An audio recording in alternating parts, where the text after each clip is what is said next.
My name is Grace Myers. I'm 36 years old. 20 years ago, my parents kicked me out of the house for getting pregnant in 10th grade. 16 years old. November rain, one suitcase. My mother standing there, pointing straight at the door, telling me I no longer existed to them. That very night, they signed documents that erased me completely from the family, me and any child I might one day bring into the world. I kept those papers. I kept every piece of it. For 20 years, I lived like I had never been there at all. They told people I'd moved overseas, built their flawless image on the silence of the daughter they discarded, and then last week, they showed up at my door, desperate, smiling like nothing had ever happened, insisting on meeting their grandson, the same grandson they had been proudly talking about for months to over 200 of their most influential friends. They offered me $250,000. What they didn't know was that the grandson they had promised everyone didn't exist, and what they walked into instead would shatter everything they had spent 50 years protecting. Portland, Oregon, November 2004. I was 16, a sophomore at St. Catherine's Academy, and the youngest child of Richard and Diane Myers. On paper, we looked perfect. My father ran a successful real estate law firm downtown, Myers and Associates, founded in 1987. My mother had been the president of the Parent-Teacher Association for 4 straight years. Every Sunday, we sat in the front row at Grace Fellowship Church, dressed in perfectly coordinated outfits my mother picked out the night before. But every family has an order, a structure you learn whether anyone explains it or not, and I understood mine early.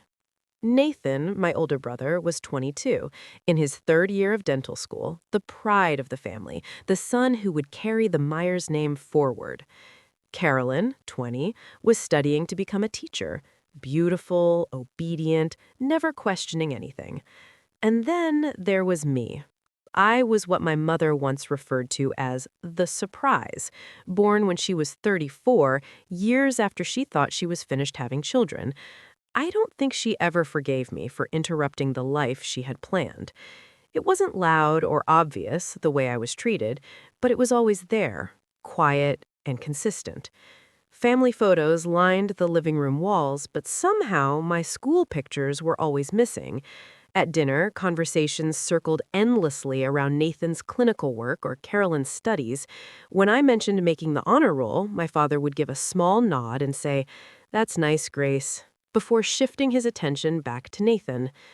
Over time, I learned how to shrink myself, how to ask for less, how to need less, how to disappear even when I was sitting right there. My father had a phrase he loved to repeat at every gathering. Reputation takes 20 years to build and 5 minutes to destroy.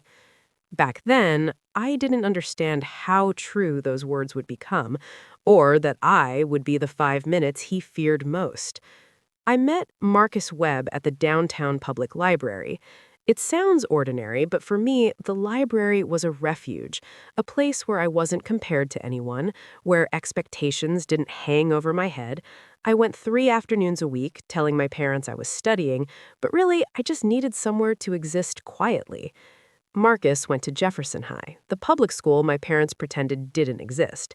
He was 17, worked part-time at his uncle's auto shop, and had the kindest eyes I had ever seen.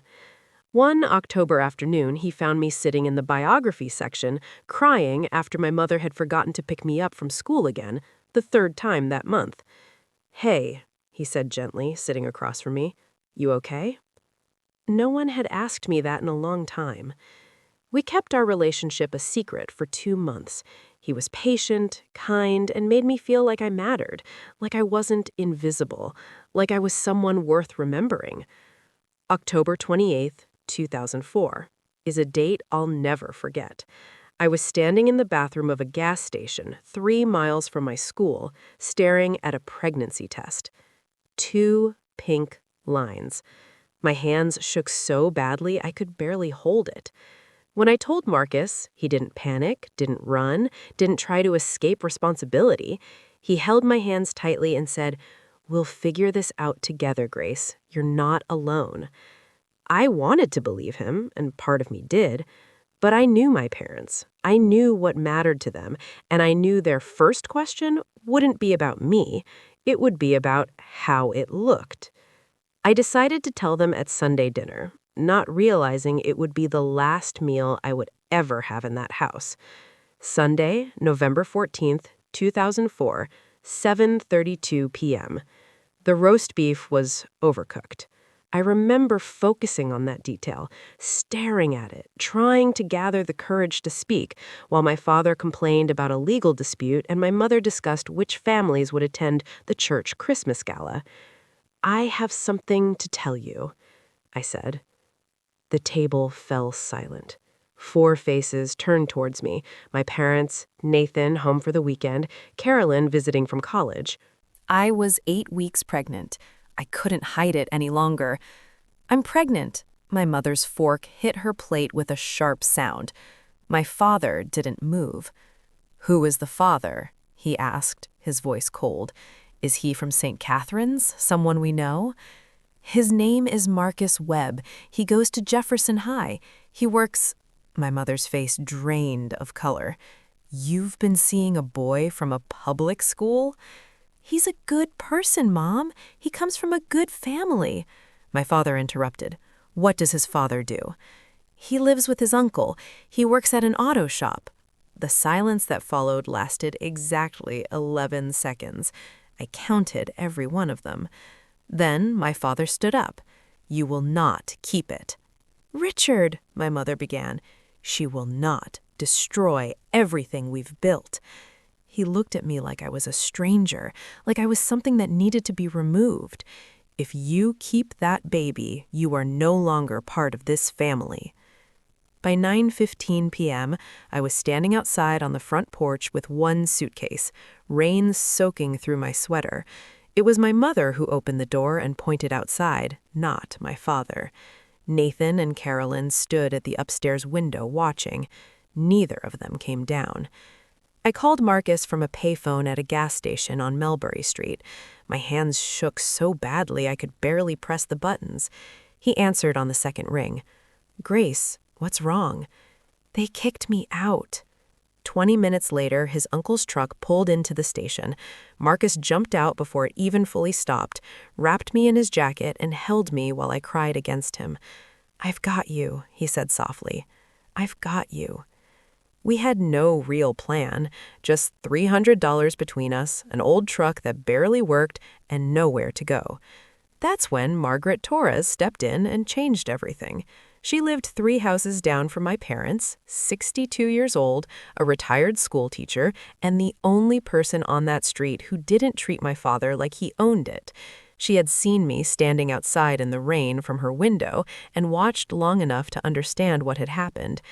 "You can stay with me," she said when I knocked on her door close to 10 that night, "as long as you need."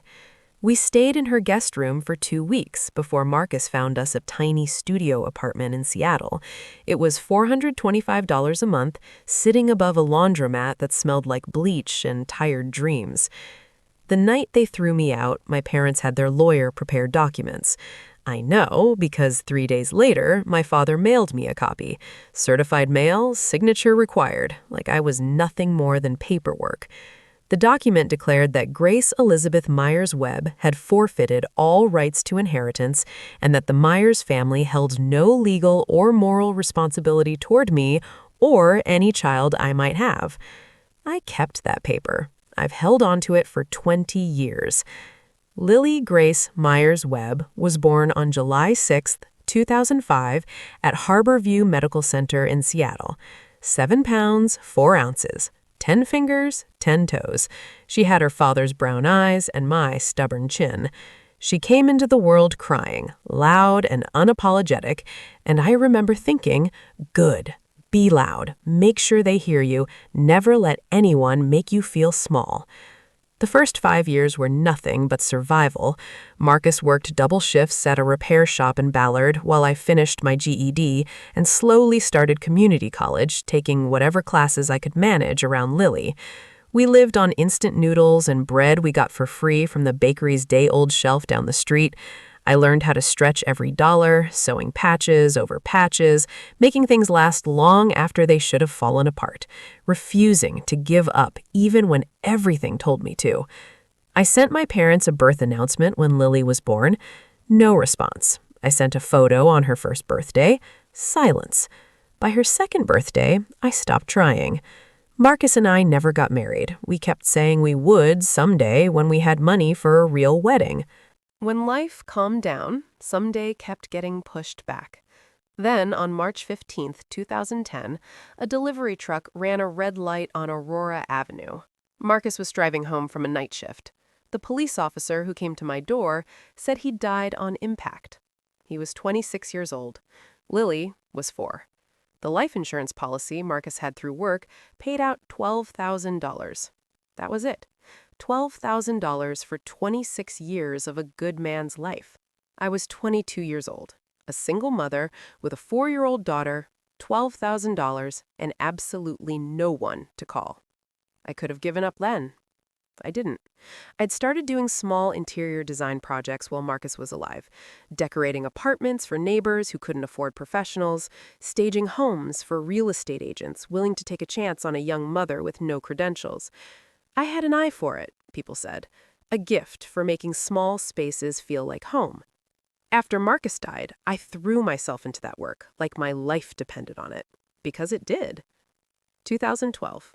I met Eleanor Vance at a design workshop at Seattle Central College. She was 52, recently retired as creative director of a major design firm, and looking for a project. For reasons I still don't fully understand, she chose me. "You have talent," she said after reviewing my portfolio. "Raw, unpolished but real. Let me help you shape it." 2014. With Eleanor's mentorship and a $50,000 SBA loan that took me 3 attempts to secure, I founded Hearth Home Interiors.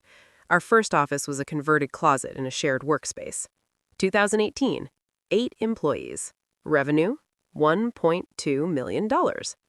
2022. Seattle Met Magazine ran a feature story on me. From teen mom to design CEO, Grace Meyer's story.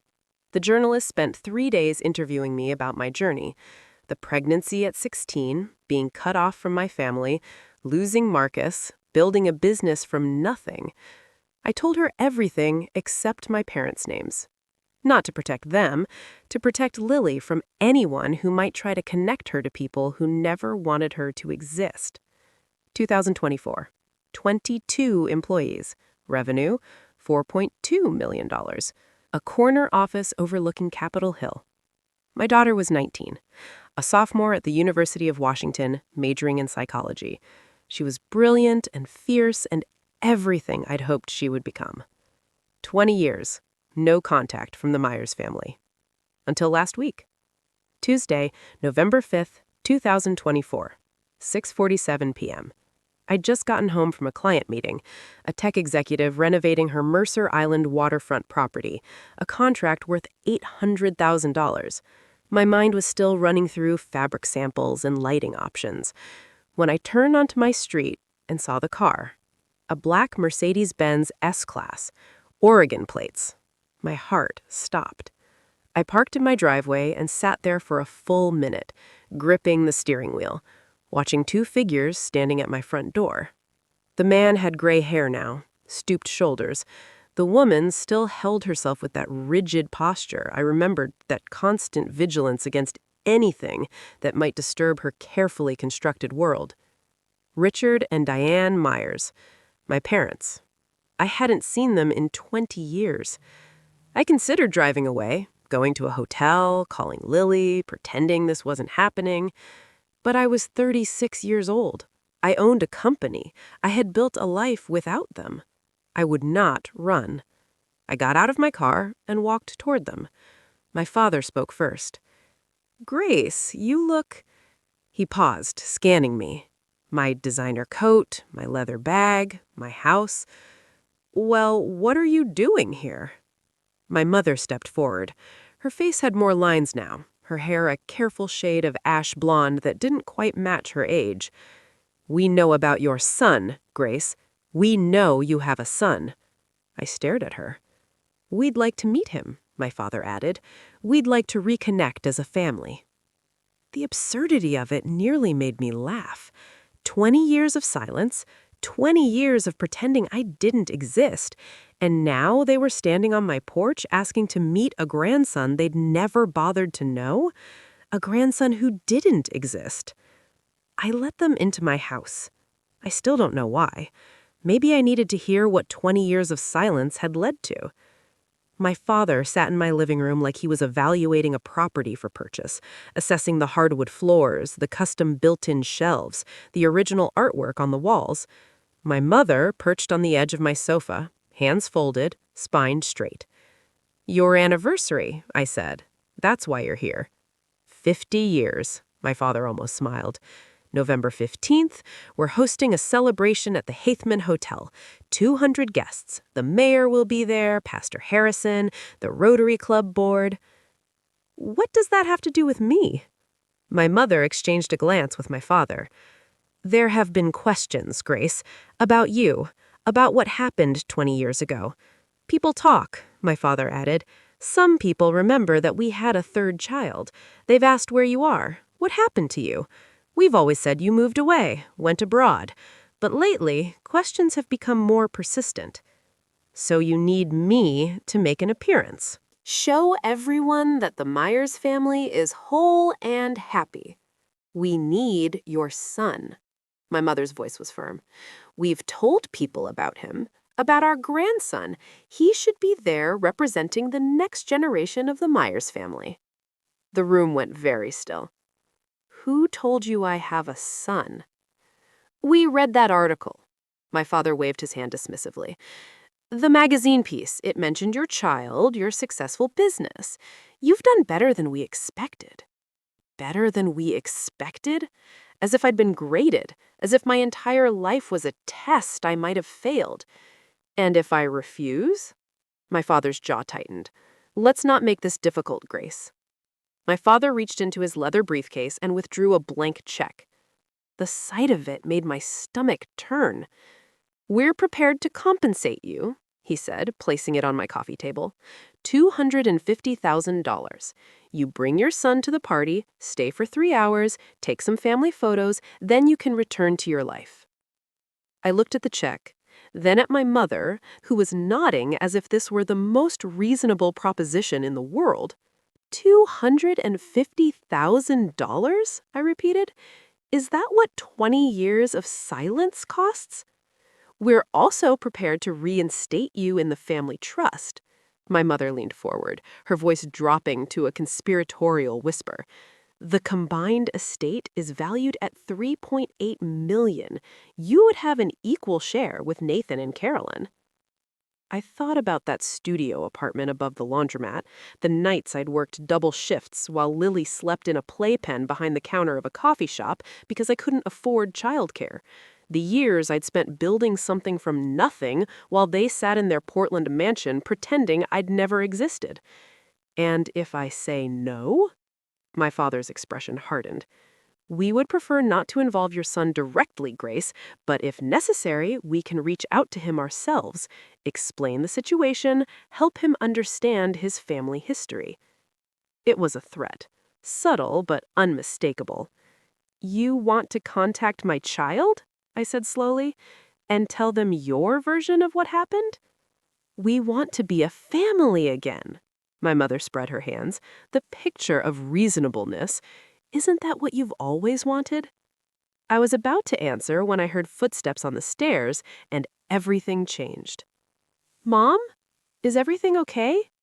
I heard voices.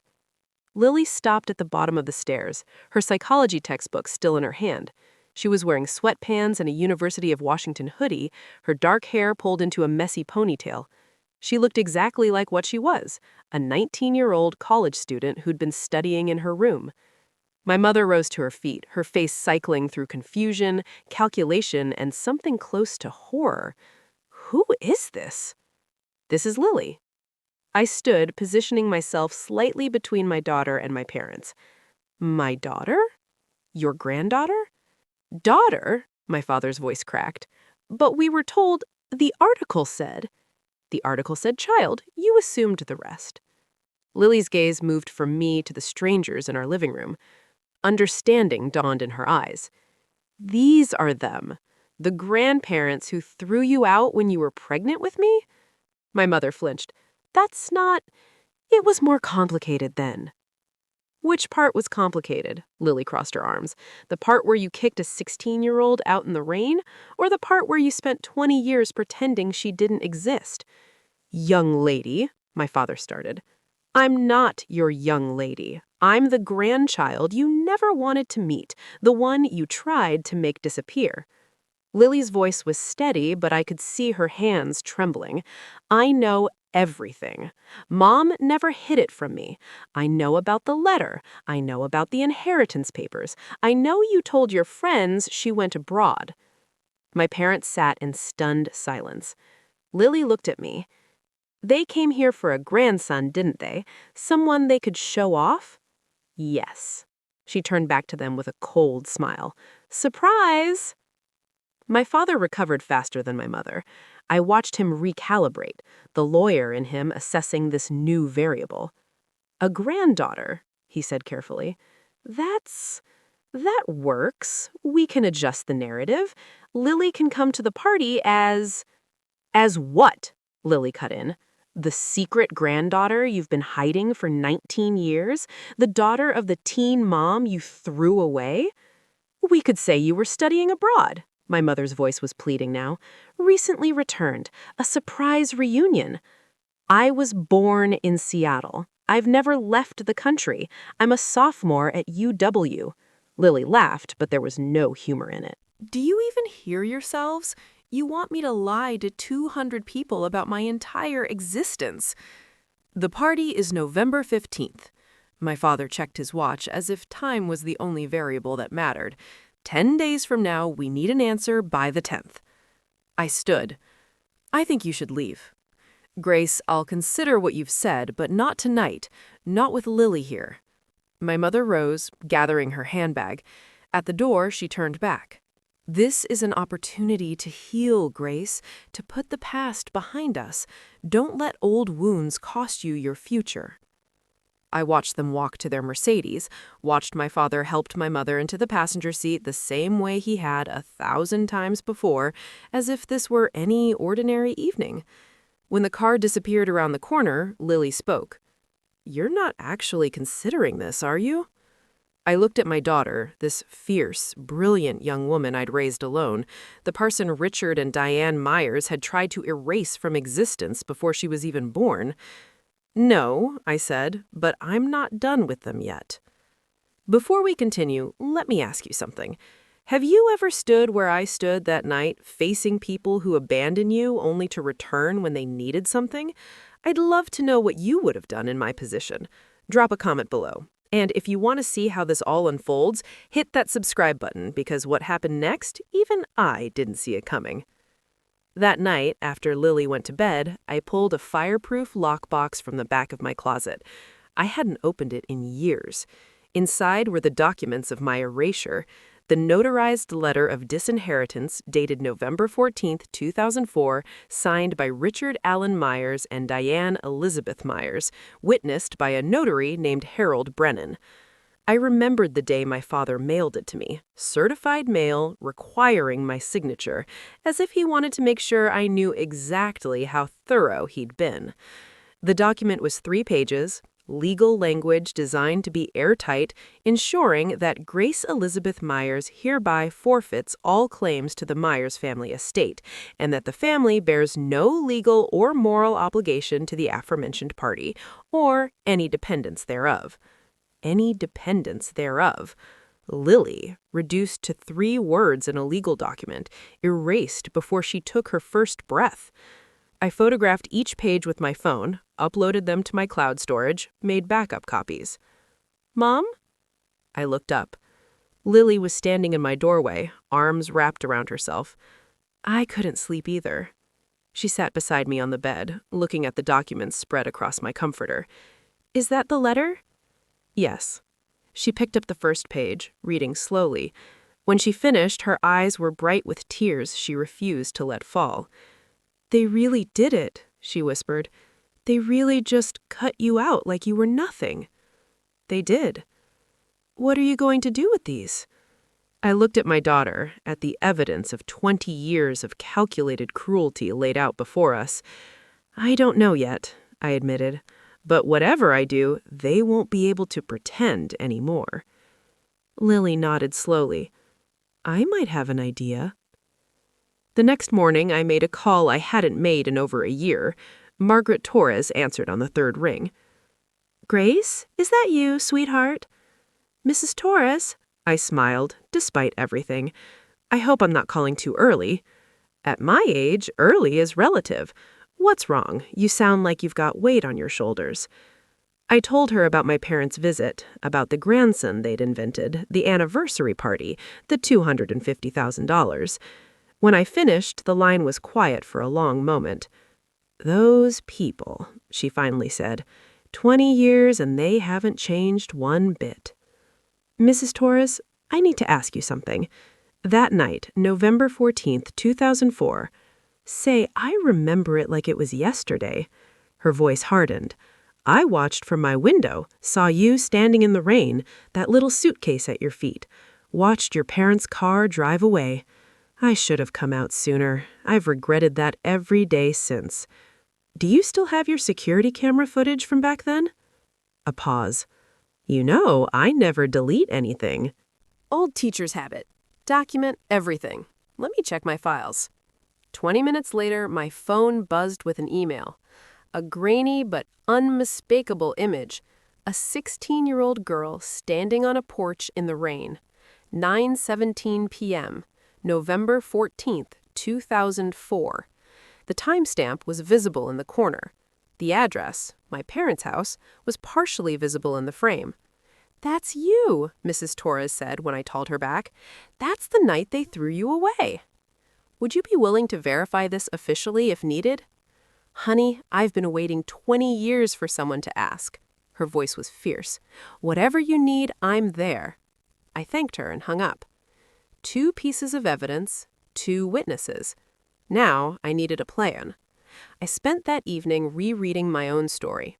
The Seattle Met article was still available online, shared over 12,000 times since it was published in March 2022. The journalist, Rebecca Hang, had titled it, From Teen Mom to Design CEO, Grace Myers' Story. 2,500 words about loss, resilience, and building something from the ruins of everything you thought you knew. I'd been careful in that interview. I'd told the truth, but not the whole truth. I mentioned being estranged from my family without naming names or cities. I talked about becoming a mother at 17 without identifying the parents who'd cast me out. Not to protect them, to protect Lily from strangers making connections, asking questions, dredging up pain that didn't belong to them. Now I scrolled through the comments, thousands of them. This woman is incredible. Imagine being thrown away by your own family and still becoming this successful. I went through something similar. This story gives me hope. Someone should make a movie about her life. Seriously. One comment caught my eye. Posted just 2 weeks ago. Does anyone know if she's related to the Myers family in Portland, the law firm people? Someone in my church mentioned it, and now I'm curious. So that's how my parents found out. My phone rang. Eleanor Vance. Grace, I heard through the grapevine that your parents materialized after 2 decades of radio silence. I laughed despite myself. News travels fast. This is Seattle. Everything travels fast. Her voice softened. What do you need? I don't know yet. Advice, maybe? Perspective?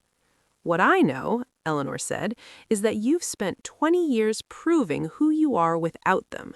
Don't let 3 hours at their party undo that. She was right, but I was already thinking bigger than 3 hours. Thursday, November 7th, 2024, 3:42 p.m. My phone showed an Oregon area code I didn't recognize. I almost let it go to voicemail. Grace, it's Nathan. I hadn't heard my brother's voice in 20 years. It was deeper now, weathered. The voice of a man in his 40s instead of the 22-year-old who'd watched from an upstairs window while I stood in the rain. Nathan? I know. I know I have no right to call. I know you have no reason to talk to me. He exhaled shakily.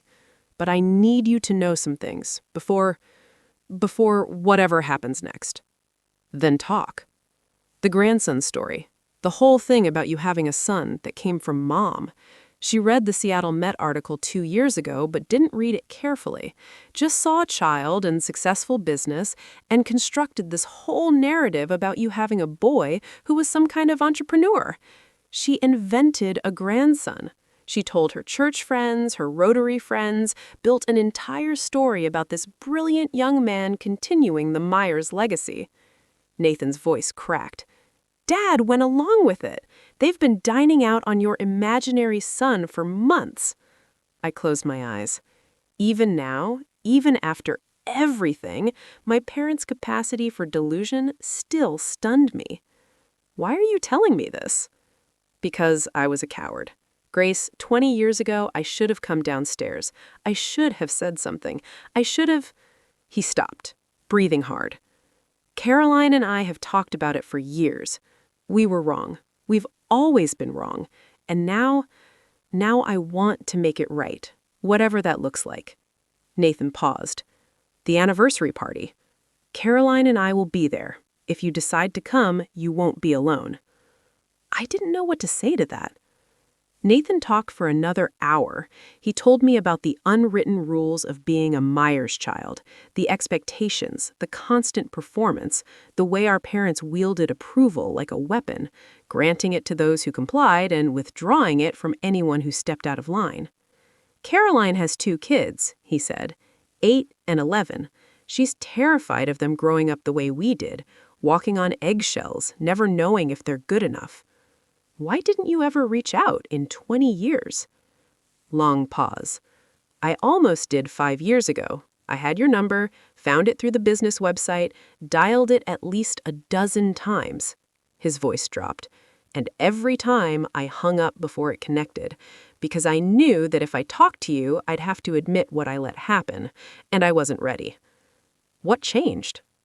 Seeing them show up at your door demanding a grandson that doesn't exist, watching them try to buy you like you're a prop for their anniversary photo. Nathan exhaled. It made me realize if I don't say something now, I never will. And I'll spend the rest of my life knowing I failed you twice. I thought about the brother I remembered, the one who played board games with me when our parents were at their charity galas, the one who taught me to ride a bike in the backyard. There's something you should know, Nathan added. The anniversary party. There's going to be a family moment that gets live-streamed on the church Facebook page. Pastor Harrison's idea. A show of unity for the congregation. A live stream. 200 witnesses in person, and who knew how many more watching online. Thank you for telling me, Nathan. What are you going to do? I'm not sure yet, but I'm starting to see it clearly. Friday, November 8th, 2024, 10:14 a.m. My father called directly this time. No preamble. Grace, we're running out of time. The party is in 1 week. $250,000, full reinstatement in the family trust, final offer. I've been talking to Nathan. Silence. He told me about the grandson story you've been telling people, the one you made up based on an article you didn't bother to read carefully. That's not... We may have embellished slightly. You invented an entire person. You've been telling your friends about your successful grandson for months, a grandson that doesn't exist. Grace, my father's voice hardened, I don't appreciate your tone. After everything we're offering, what exactly are you offering? Money to make me perform for your friends? A spot in a trust you used to erase me? I kept my voice calm. Steady. You're not offering me anything. You're trying to buy your way out of a lie you created. You have no right to judge us. Now he was angry. You're the one who destroyed this family. You're the one who brought shame. I was 16 years old. I was pregnant and scared, and I needed my parents. My grip tightened on the phone, and you threw me out like garbage and spent 20 years pretending I died. If you don't come to this party, Grace, you will never have another opportunity to be part of this family. You said that 20 years ago, and you know what? I built a better life without you than I ever would have had with you. We'll see about that. He hung up. I sat in my office, heart pounding, mind racing. 1 week, 200 guests, one live stream. It was time to stop letting them control the narrative. That evening, I sat at my dining table with Lily and Eleanor. They want a performance, Eleanor said, swirling her wine. They want you to show up, smile for the cameras, validate 20 years of lies. They want to use you, Lily added, the same way they've always used you, as something to manage, not someone to love. I looked at both of them, my mentor, my daughter, the family I'd built for myself. I'm going to that party. Lily's head snapped up. Mom! Not to give them what they want, to give myself what I need. I pulled out my phone, showing them the photos of the disinheritance letter, Mrs. Torres's security footage, the Seattle Met article. They've spent 20 years controlling my story, telling people I went abroad, inventing a grandson, making me disappear. And you want to undisappear? Eleanor said slowly. I want to tell the truth in front of everyone who matters to them on their stage, at their party, during their precious live stream. I took a breath. Not to humiliate them, but to stop letting them pretend I don't exist.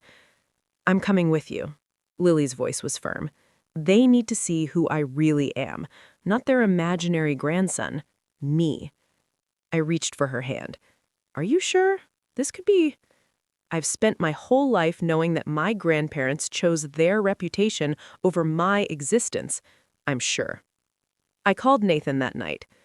Your offer to stand with me, does it still hold? Caroline and I talked. We're ready. Then I need you to do something. Don't warn Mom and Dad. Don't tell them I'm coming. Can you do that? Yes. Good. I looked out at the Seattle skyline, at the life I'd built from nothing. Because in 1 week, we're going to show them what family actually means. Saturday, November 15th, 2024, 6:47 p.m. The Crystal Ballroom at the Heathman Hotel was everything my parents would have chosen.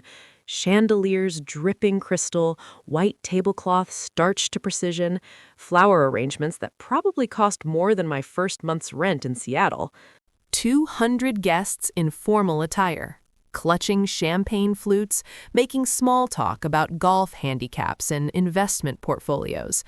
I stood in the entrance with Lily beside me. She wore a navy blue dress, simple and elegant. I'd chosen black, professional, understated, impossible to ignore. You okay?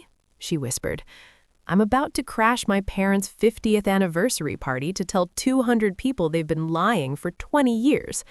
I squeezed her hand. I'm terrified. That's not what I asked. I looked at her, this incredible young woman who'd grown up knowing her grandparents had tried to erase her, who'd built her own strength from that knowledge instead of letting it break her. Yeah, I said. I'm okay. We walked in.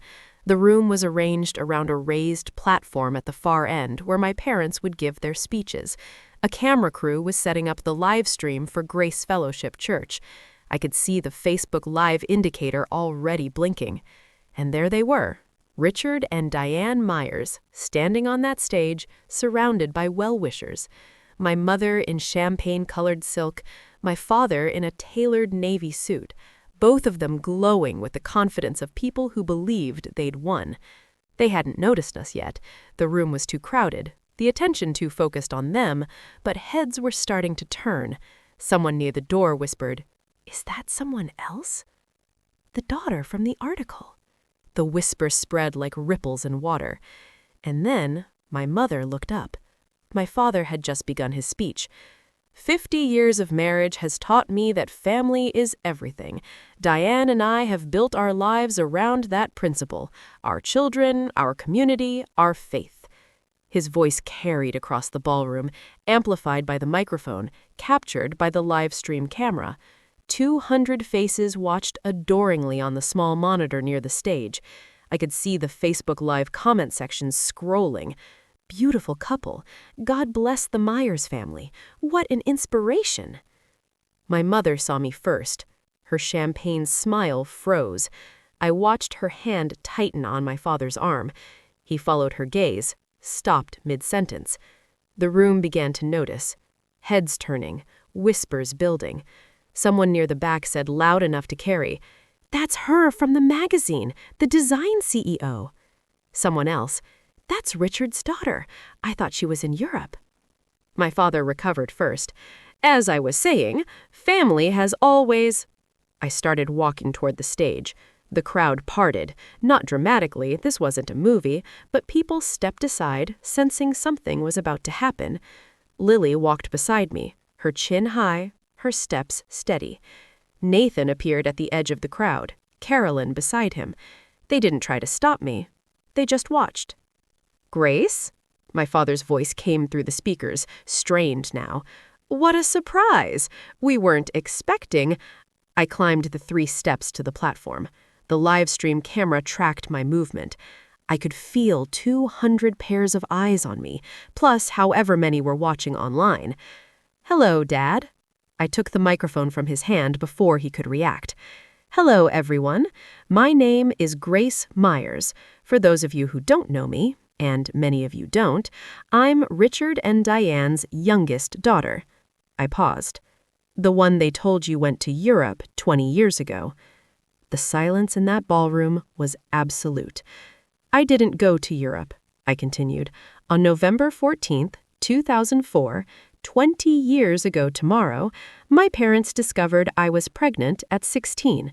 That same night, they threw me out of their house. They had their lawyer draft papers disowning me. They told me I was dead to them." Someone gasped.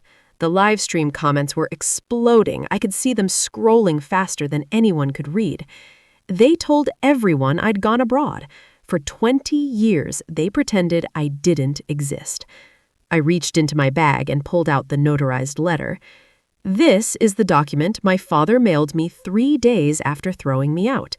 It states that I forfeit all inheritance rights and that the Myers family has no obligation to me or, I quote, any dependents thereof." I held it up to the camera, close enough to read. "Those dependents? That's my daughter, Lily." I gestured to where she stood at the edge of the stage. "Your granddaughter who you've never met. The grandson you've been telling your friends about for months doesn't exist. You invented him based on a magazine article you didn't read carefully." My father grabbed for the microphone. "Grace, this isn't the place." "When is the place, Dad?" I held the mic out of his reach. "When is the right time to tell the truth? You came to my house last week offering me $250,000 to parade a fictional grandson at this party. $250,000 to make your lie look real?" I turned to the crowd, to the camera, to the 200 witnesses and the thousands watching online. "I didn't come here for money. I came here because I'm done being erased." Pastor Harrison stepped forward. "Richard, is this true?" My father couldn't answer. My mother started crying. I'd only seen Diane Myers cry once in my entire childhood, at her own mother's funeral. Now, tears streamed down her face, ruining the careful makeup she'd spent hours perfecting. "Richard," Pastor Harrison's voice was firm, "I asked you a question. Is what your daughter is saying true?" The room held its breath. My father looked at the crowd, the mayor, the Rotary Club board members, the church elders who had respected him for decades. I watched him calculate, search for an angle, try to find words that would spin this into something acceptable. He couldn't find them. "It was a difficult time," he finally said. "We made decisions." "That you threw me out because I was pregnant," my voice stayed calm, "because your reputation mattered more than your child." Nathan stepped onto the stage, then Carolyn. They stood beside me, not touching, but present. "She's telling the truth," Nathan said, his voice carrying through the room. "Carolyn and I were there that night. We watched from the window while our parents put our 16-year-old sister out in the rain. We never said anything. That was our failure." The whispers became a roar. I could see people pulling out phones, texting, recording. The mayor, Harold Simmons, was already moving toward the exit. "Mrs. Torres?" I said, pointing to a gay-haired woman in the back row who had flown in from Portland that morning. "Our neighbor from 20 years ago. She saw everything. She has photos, timestamps." Maggie Torres stood, her chin lifted. "I watched that child stand in the rain for 10 minutes before she walked away. I gave her a place to sleep. The Myers family never once asked where she went." The live stream comments exploded. "This is insane! Those poor girls!" Someone called the news. Can you imagine standing where my parents stood in that moment? Everything they'd built, 50 years of reputation, the respect of their community, the image they'd polished so carefully, crumbling in 3 minutes of truth. Hit that like button if you think they deserved it, and keep watching because what happened next surprised even me. I handed the microphone back to my father. He took it reflexively, like a man in shock. "I didn't come here to destroy you," I said quietly enough that only those on stage could hear. "I came here to stop being invisible." Then I turned back to the crowd and raised my voice. "I'm not asking for your pity. I don't need it. 20 years ago, I was thrown out with nothing. Today, I own a design company in Seattle with 22 employees and over $4 million in annual revenue. My daughter is a sophomore at the University of Washington. We built our lives without the Myers family's help." I looked directly at the camera. I'm not here for revenge. I'm here because my parents tried to buy my silence last week. $250,000 to pretend their lies were true. I'm here because they deserve to face the consequences of what they did, not in private, in front of the community they value more than their own children. Lily climbed onto the stage and took my hand. "I'm Lily," she said into the microphone, "the granddaughter they never wanted. I'm 19 years old. I've known my whole life that my grandparents chose their reputation over my mother, and by extension, over me." She looked at Richard and Diane. "You could have known me. You could have watched me grow up. You could have been at my birthday parties, my school plays, my high school graduation." Her voice cracked. "You chose not to. And now you don't get to pretend that was ever our fault." Lily handed back the microphone and walked off the stage. I followed her. Behind us, the crystal ballroom erupted into chaos. At the ballroom door, I turned back one last time. "One more thing." My voice cut through the chaos. "I'm not going to sue you. I'm not going to contest the will or demand money. The disinheritance papers you signed 20 years ago, I'm keeping them as a reminder of who you really are, not as a weapon." Richard looked up, something like confusion crossing his face. He'd expected a battle, a lawsuit, demands. "But understand this. If you ever spread lies about me or my daughter again, if you ever try to contact Lily without her consent, or spin some news story about us for your friends, I will make every document I have public. I have the disinheritance letter. I have time-stamped photos. I have witnesses." I nodded toward Mrs. Torres. "And now I have 200 witnesses to this conversation." Eleanor Vance appeared at my elbow. "Ready?" "Yes." As we walked through the doors, I heard Pastor Harrison's voice. "Richard, Diane, I think we need to talk privately tonight." Lily squeezed my hand as we stepped into the November evening. The air was cold and clean, and for the first time in 20 years, I felt like I could breathe. "Mom," her voice was small, "did we do the right thing?" I thought about 16-year-old Grace, standing in the rain with a suitcase and a baby she hadn't planned for. I thought about all the years of building, surviving, fighting to become someone worth being. "We told the truth," I said. "We set a boundary. We let them face the consequences of their own choices." I pulled her into a hug. "That's not revenge. That's justice." "What happens now?" I looked up at the night sky. "Now we go home." The fallout began within hours. By midnight, the live stream clip had been shared 847 times. By morning, That number had tripled. Someone had titled it, "Woman Exposes Parents' 20-Year Lie at Their Anniversary Party," and uploaded it to YouTube, where it accumulated 40,000 views in the first 24 hours. 47 guests left the party within 30 minutes of my departure. I learned this from Nathan, who called me Sunday morning with a full report. Mayor Simmons walked out without saying goodbye to Dad. Mrs. Patterson from the church board followed him. The Hendersons, you remember them, they own the chain of auto dealerships.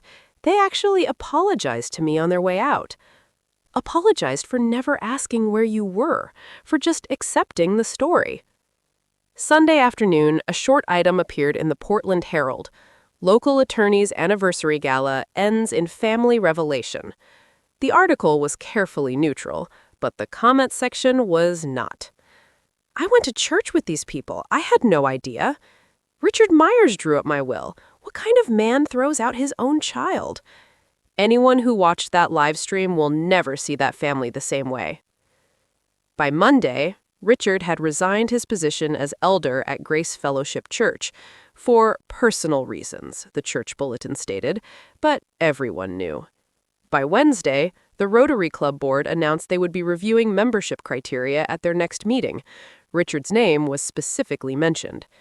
And through it all, I was in Seattle, answering emails from potential clients. 7 new inquiries came in that week. People who'd seen the Seattle Met article 2 years ago and had just connected it to the viral video. Some fallouts destroy, others clarify. Mine did both. The following Thursday, a reporter from Seattle Met called. Rebecca Huang, the same journalist who'd written my profile 2 years earlier.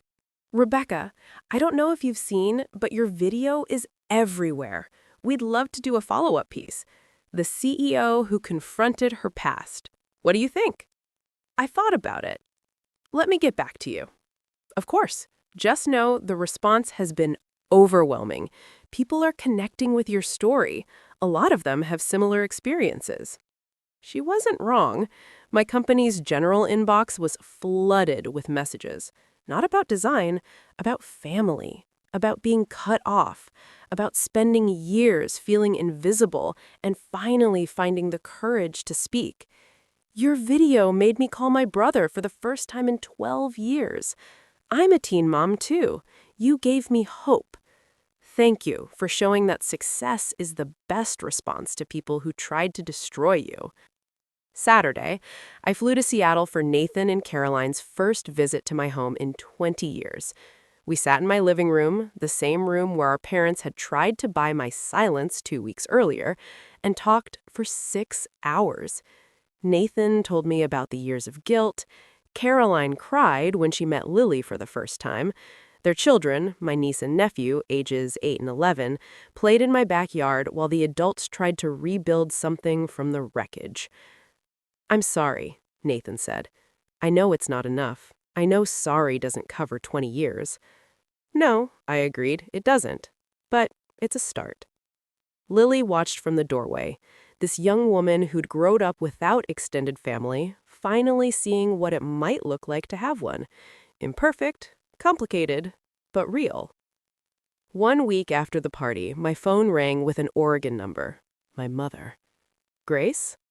Her voice was smaller than I'd ever heard it. I'm not calling to apologize. I don't know how to apologize for what we did. Then why are you calling? Long silence. I watched the video, the live stream. I've watched it 11 times. Another pause. I keep looking at your face when you're talking, trying to see my daughter, the one I put out in the rain.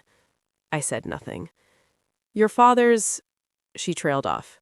He's not doing well.